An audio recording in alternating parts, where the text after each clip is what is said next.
तो आदाब, नमस्कार, गुड इवनिंग, सत श्रीकाल। एक बार फिर आप तमाम लोगों का स्वागत है क्राइम तक की कहानी के इस एपिसोड में। उम्मीद है पूरी फैमिली अच्छी होगी, अपना और अपनों का ख्याल रख रही होगी। आज की कहानी शुरू करूं उससे पहले आपको एक जानकारी दे दूं। बहुत सारे लोगों का मेल अक्सर आता रहता है। क्राइम लिटरेचर फेस्टिवल ये देहरादून में है 29th, 30th एंड 1 दिसंबर। तो मैं वहाँ 30 और 1 दिसंबर को रहूँगा, सैटरडे और संडे। क्राइम के ऊपर अलग अलग तमाम लोग, बड़े बड़े लोग पहुँच रहे हैं, तो कुछ डिस्कशन, कुछ बातें। तो जो भी देहरादून आसपास अपनी क्राइम तक फैमिली मेंबर हैं ज़रूर आइए। शायद कोई हयात सेंट्रिक नाम है होटल का, वहाँ पर ही है। तो दिलचस्पी हो तो आइए, मुलाकात भी होगी। अब आते हैं आज की कहानी के ऊपर। एक शख्स अपनी गर्लफ्रेंड को एक होटल ले जाता है। होटल ले जाने के बाद वो उसका कत्ल करता है। कत्ल करने के बाद लाश रूम में बेड पर पड़ी है और अगले 2 दिनों तक वो उसी डेड बॉडी के साथ उसी कमरे में खुद को बंद रखता है। 2 दिन बाद जब लाश से बदबू आनी शुरू होती है, लाश खराब होने लगती है, तो एक सुबह रूम से निकलता है और गायब हो जाता है। अब बेंगलुरु पुलिस के सामने इस वक्त सबसे बड़ा सवाल ये है कि कातिल जो एक होटल के अंदर, एक 3 स्टार होटल, उसके अंदर कत्ल करता है और कत्ल करने के बाद लगभग अगले 48 या 72 घंटे में वो कभी भी आसानी से वहाँ से जा सकता है। लेकिन क्या वजह है कि कत्ल करने के बावजूद वो अगले 48 घंटे या उससे ज़्यादा घंटे उसी होटल में, उसी कमरे में, उसी डेड बॉडी के साथ रुकता है, रहता है और फिर जाता है। और जाता इसलिए है क्योंकि अब उस कमरे में बदबू इतनी ज़्यादा थी कि वो शायद बर्दाश्त नहीं कर सकता था। बेंगलुरु इधर अचानक क्राइम अगेंस्ट वुमेन, बहुत सारी वारदात हो गई है। हालांकि जो हमारे रिपोर्टर्स वगैरह आज उन्होंने एक अच्छा पॉइंट बताया, वो ये कि बेंगलुरु में जितने क्राइम अगेंस्ट वुमेन या महिलाओं के ख़िलाफ़ जो तमाम मर्डर्स, बाकी चीज़ें हो रही हैं, वो बेंगलुरु के लोकल नहीं है, बल्कि दूसरे स्टेट से जो वहाँ आकर बड़ी तादाद में लोग रहते हैं, उनके ज़रिए ये सारी चीज़ें हो रही हैं। आज की कहानी एक 19 साल की लड़की और एक 21 साल के लड़के की है। लड़की 19 साल की, रहने वाली असम की, नाम माया गोगोई डेका। माया की बड़ी बहन बेंगलुरु में रहती थी, वहीं जॉब करती थी। तो माया भी 3 साल पहले 2021 में बेंगलुरु पहुंचती है। इत्तेफाक से तब कोरोना के बाद थोड़ी सी कुछ शायद ढील हुई थी और वो अपनी सिस्टर के साथ और एक कज़न के साथ एक अपार्टमेंट में रेंट पर रहती है। सोशल मीडिया में वो काफ़ी एक्टिव थी। वो अपने एक डिजिटल कंटेंट क्रिएटर के तौर पर काम करती थी। फिर बाद में उसने एक एजुकेशनल फर्म, कंसल्टेंसी ज्वाइन कर ली। तो वो भी नौकरी करती और अपना काम भी करती, जो शौक उसका था। सब कुछ ठीक चल रहा था। इसी दौरान केरल का एक लड़का था और उस लड़के का नाम आरव हनोई। आरव हनोई केरल के कुन्नूर का रहने वाला, बिजनेस एडमिनिस्ट्रेशन में उसने ग्रेजुएशन किया और इसके बाद वो भी एक स्टूडेंट काउंसलर के तौर पर काम करने के लिए, नौकरी करने के लिए 6 महीने पहले बेंगलुरु पहुंच गया। अब 2 अनजान लोग, 2 अजनबी बेंगलुरु में, दोनों कभी मिले नहीं, कभी बात नहीं हुई, कभी देखा नहीं, लेकिन तकदीर दोनों को बेंगलुरु ले आई। उधर आरव आया, इधर डेका आई। अब डेका चूँकि सोशल मीडिया पे काफ़ी एक्टिव थी, तो उसी सोशल मीडिया के ज़रिए, जो आजकल एक नया फैशन हो चुका है, डेका और आरव की मुलाकात होती है। मुलाकात होती है, ये पता चलता है कि दोनों बेंगलुरु में हैं। फिर बातचीत होती है, फिर दोनों फिज़िकली मिलते हैं। उसके बाद दोस्ती गहरी होती जाती है और फिर दोनों में प्यार हो जाता है। सब कुछ ठीक चल रहा है। लगभग 6 महीने इनके रिश्तों को बीत गए। 6 महीने के बाद 23 नवंबर, अभी 23 नवंबर की बात है, दोपहर 12:31 का वक्त। आरव और माया डेका, ये दोनों बेंगलुरु के ही एक इंदिरा नगर इलाका है, उसी इलाके में एक 3 स्टार होटल है, जो एक सर्विस अपार्टमेंट है। उसका नाम है दी होटल रॉयल लिविंग। तो इसी होटल रॉयल लिविंग में ये दोनों पहुंचते हैं 12:31 पर। मैं टाइम इसलिए बता रहा हूँ ये, क्योंकि सीसीटीवी कैमरे में ये टाइम कैद है और सीसीटीवी कैमरे में ये आप इन दोनों को देख सकते हैं। वाइट कैप पहने हुआ है आरफ और उसके साथ वो है डेका। जब ये इस होटल के रिसेप्शन में पहुंचते हैं तो डेका को साफ देखकर लग रहा है वो हंस रही है, मुस्कुरा रही है, मतलब कहीं कोई शिकन नहीं, टेंशन नहीं। और ये भी है कि शायद दोनों अपनी मर्जी से पहुंचे। दोनों के पास एक एक बैग है। इसके बाद डेका सोफा पर बैठ जाती है, आरफ रिसेप्शन पर जो शख्स आता है उसको डिजिटल तरीके से पेटीएम या किसी और मोड से पे करता है और फिर दोनों इसी होटल के एक रूम जो उनको अलॉट किया गया था वहाँ चले जाते हैं।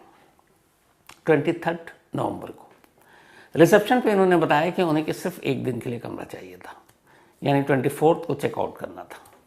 अब 23 नवंबर को दोपहर लगभग 12:32-33 पे दोनों कमरे के अंदर हैं और उसके बाद सब कुछ नॉर्मल। अब 24 तारीख आ गई, 24 नवंबर, उसी दिन चेकआउट करना है। 12 बजे तक चेकआउट का टाइम था। रिसेप्शन से रूम में लैंडलाइन नंबर पर फ़ोन जाता है और कहा जाता है कि आज आपको चेकआउट करना है। तो आरफ फ़ोन उठाता है और कहता है कि हम इवनिंग में चेकआउट करेंगे, जो भी एक्स्ट्रा होगा हम दे देंगे। रिसेप्शन वाले कहते हैं ठीक है।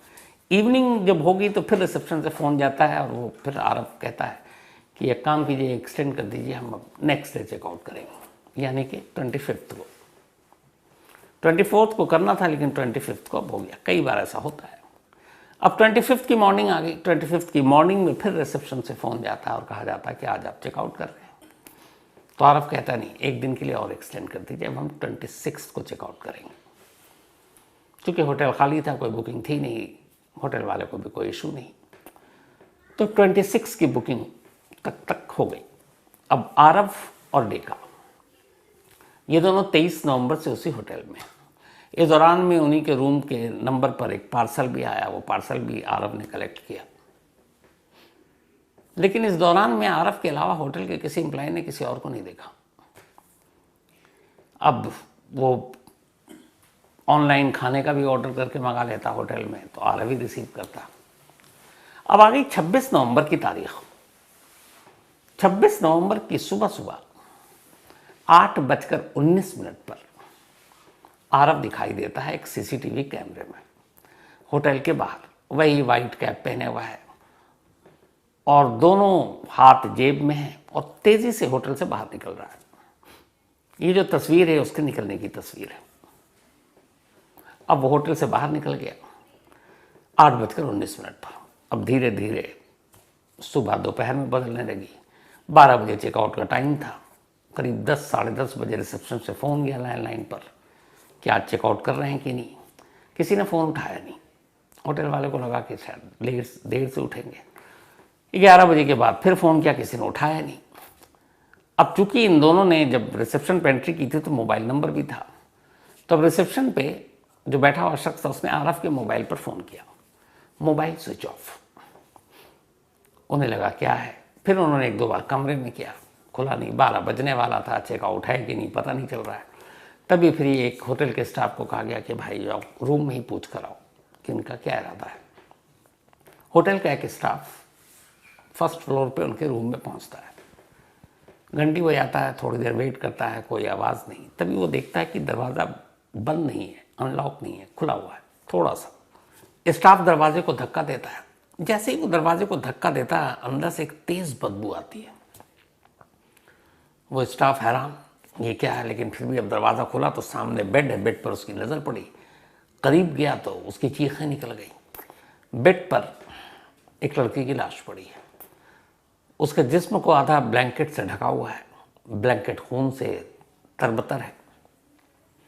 बस वो इतना ही देखा, बदआवाज़ भागा चीखते हुए। बाकी स्टाफ ने उसकी चीख सुनी, फिर सब आए।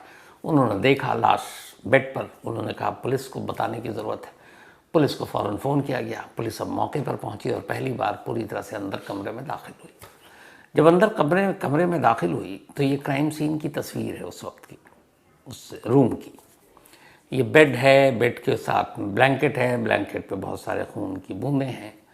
बेड पर एक मोबाइल रखा हुआ है। बेड के नीचे एक नायलॉन की रस्सी पड़ी हुई है और उसी बेड के दाईं तरफ या जो फर्श है उस पर भी खून के निशान हैं। अब जब ये सब कुछ देखा तो अंदाज़ा हो गया कि ये जो कत्ल हुआ है किसी तेज़धार हथियार से हुआ है। इसके बाद खैर पुलिस बॉडी को उठाती है और पोस्टमार्टम के लिए भेज देती है। मरने वाली कोई और नहीं, वही हंसती हुई मुस्कुराती लड़की थी जो रिसेप्शन पे आपने देखा 23 नवंबर दोपहर 12:31 पर। 23 नवंबर को उसने चेक इन किया था और 26 नवंबर की दोपहर को देखा एक लाश थी उसी कमरे में। अब चूंकि इस कमरे में 2 लोग ठहरे थे, एक डेका और दूसरा आरफ, तो अब पुलिस ने पहला सवाल यही कि भाई इसका पार्टनर कहाँ है। अब होटल वालों ने इधर उधर देखना शुरू किया, उन्होंने कहा हमें तो पता नहीं, मोबाइल पे कॉल किया तो पता चला स्विच ऑफ है। पुलिस ने कहा सीसीटीवी कैमरा चेक करो। अब जब सीसीटीवी कैमरा चेक किया गया तो नजर आया कि 8:19 पर बड़ी तेजी के साथ अपना कैप पहनकर आरव होटल से निकल रहा और उसके बाद से गायब है। पुलिस वालों ने रिसेप्शन से आरव का नंबर लिया, मोबाइल उसको कॉल किया, स्विच ऑफ। अब क्या किया जाए? फौरन पुलिस ने आरव के मोबाइल के सीडीआर निकालने शुरू किए और देखा कि कब कब क्या कॉल। तो पता चला कि सुबह 8:30 के आसपास आरव का मोबाइल ऑन था और तब उसने अपने मोबाइल से एक कॉल किया था, कॉल नहीं बल्कि एक अपने मोबाइल के ऐप से कैब बुक किया था और वो कैब रेलवे स्टेशन तक के लिए था, क्योंकि ऐप में सारा आ जाता कहाँ से कहाँ तक। अब वो उसमें नंबर भी था कि कैब के सीसीटीवी कैमरे में वो कैब भी कैद हो गई, तो उसके नंबर से कैब वाले से बुलाकर पूछा गया, उसने बताया स्टेशन पे छोड़ दिया था। अब वहाँ तक की कहानी तो थी, उसके आगे वो कहाँ गया, गायब, मोबाइल बंद, अब कुछ पता नहीं। अब ये सारी चीज़ें हो गई। इसके बाद डेका का मोबाइल निकाला गया, उसके सीडीआर खंगाले गए। फिर उनके कागजात से पता चला कि डेका की एक सिस्टर और कज़न यहीं बेंगलुरु में रहते हैं, उनको इन्फॉर्म किया गया, वो सब आए। फिर सारी पूछताछ हुई, बातें हुई। तो जो जितनी कहानियाँ सामने थी वो ये थी कि 6 महीने पहले आरव और डेका की दोस्ती हुई थी। डेका की सिस्टर को भी इनकी दोस्ती के बारे में पता था। वो 21 साल का लड़का, ये 19 साल की लड़की। लेकिन इन दोनों की इस बातचीत के अलावा और कुछ मालूम नहीं था कि इन दोनों के बीच में ऐसा क्या, क्योंकि कातिल के तौर पर और कोई आया नहीं होटल के अंदर। सीसीटीवी कैमरा 24 घंटे है। एक दिन के लिए गए, 3 दिन एक्सटेंड किया। जब डेका का मोबाइल पुलिस ने अनलॉक किया और देखा तो उसमें यह देखा कि आखिरी मैसेज, आखिरी कॉल 24 नवंबर का था। तो पुलिस ने अंदाज़ा लगाया कि 24 नवंबर तक ये मोबाइल चार्ज था, ऑन था, और 24 नवंबर को ये मोबाइल चूँकि चार्ज हुआ नहीं तो बंद हो गया। तो उसी के हिसाब से पुलिस ये मानकर चली कि 24 नवंबर को ही डेका का कत्ल कर दिया गया। यानी 23 नवंबर को चेक इन हुआ और 23 नवंबर की हो सकता है रात को ही 12 के बाद और सुबह से पहले, मतलब होटल में चेक इन करने के कुछ घंटे के बाद ही डेका को मार दिया गया। पोस्टमार्टम रिपोर्ट आई तो पता चला उसके जिस्म पर 10 से ज़्यादा चाकू के निशान थे, जिसमें सर से लेकर सीने तक हर जगह।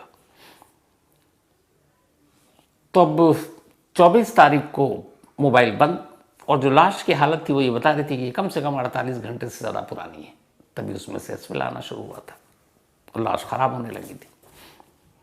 लेकिन दूसरी तरफ होटल वाले और सीसीटीवी कैमरा ये गवाही दे रहे हैं कि जिस कमरे में जब इस होटल का स्टाफ घुसा और बाद में पुलिस आई, तब तक वो पूरा कमरा, उसमें अजीब सी स्मेल थी, बदबू थी।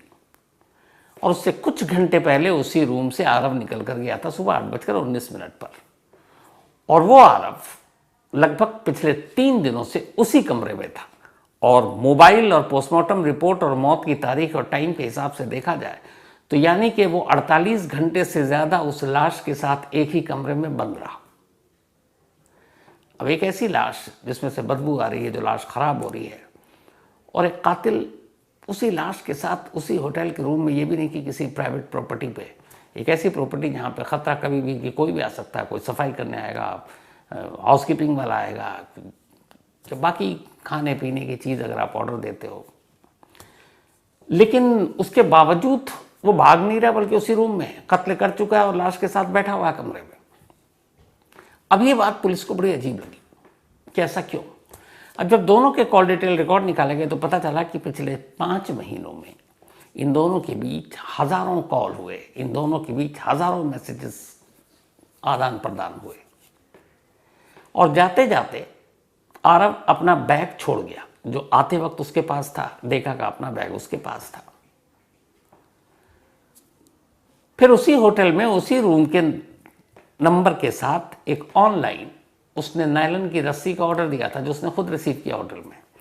तो रस्सी का ऑर्डर चाकू का उसने कहीं से ऑर्डर नहीं दिया, चाकू के कोई सबूत नहीं मिले, तो इसका मतलब वो चाकू पहले से लेकर आया था। तो यहीं से पुलिस का मानना है कि ये अचानक होटल में आने के बाद कोई झगड़ा हुआ और फिर कत्ल हो गया, ऐसा नहीं है, ये सीन ही नहीं है, ये एक वेल प्लान मर्डर है। और जब आरव इस होटल में आया तो ये ठान कर आया था कि उसे डेका का कत्ल करना है। लेकिन डेका का कत्ल क्यों, वजह क्या थी? और उससे भी बड़ी पहेली ये कि कत्ल करने के बाद इतने मौके थे, वो आराम से जैसे 26 नवंबर की सुबह 8:19 पे निकला, वो दरवाज़ा लॉक करके वॉक करने के नाम पे, कुछ खरीदने के नाम पे, कहीं भी किसी भी बहाने से बाहर आ सकता था और भाग सकता था। लेकिन एक शख्स कत्ल करता है और कत्ल के बाद लाश के साथ 48 घंटे से ज़्यादा उसी कमरे में बैठा रहता है। यही चीज़, यही सवाल पुलिस को कचोट रही थी। अब इसकी वजह क्या हो सकती है? तो एक चीज़ पुलिस की नज़र में आई, वो ये कि उसने रस्सी का ऑर्डर दिया, चाकू भी था, लेकिन इन दो चीज़ों से थोड़ा सा अंदाज़ा ये हुआ कि शायद उस होटल में रहते हुए आरव लाश के टुकड़े कर उनको किश्तों में अलग अलग जगहों पर ठिकाने लगाने की प्लानिंग में था कि थोड़े थोड़े लाश के टुकड़े लेकर बाहर जाएंगे और उसके बाद उसको कहीं ठिकाने लगा देंगे। हाल के वक्त में ऐसे बहुत सारे केसेस हुए हैं और कातिल सब ऐसी आइडिया लेते हैं। तो बहुत मुमकिन है इसीलिए वो होटल में रुका रहा और बैठा रहा कि लाश के टुकड़े करेंगे और फेंकेंगे, लेकिन उसे मौका नहीं मिला।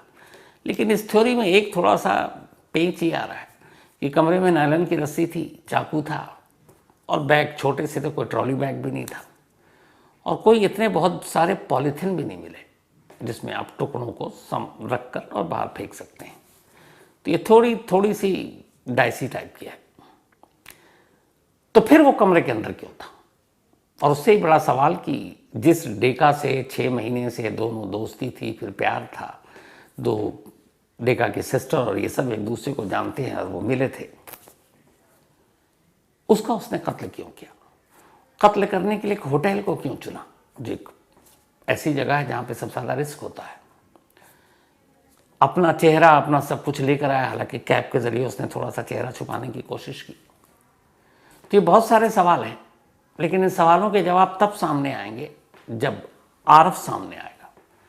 और फिलहाल बेंगलुरु पुलिस का ये कहना है कि जो उसने कॉल डिटेल रिकॉर्ड और बाकी उसकी चीज़ें खंगाली, कुन्नूर में उसकी फैमिली तक पहुंच गई, बातचीत हुई, तो उनका कहना है कि आरव के पास इतने पैसे नहीं हैं कि वो बहुत दूर जाए और बहुत देर तक भागा रहे। तो पैसे है नहीं, छुपेगा कहाँ? पुलिस की टीमें अलग अलग लगी हुई हैं, मोबाइल ऑन होगा तो लोकेशन पता चलेगा, ये सारी चीज़ें हैं। लेकिन ये दो सवाल हर कोई इसका जवाब जानना चाहता है। पहला, जिस लड़की से उसकी दोस्ती और प्यार, उसे इतनी बेदर्दी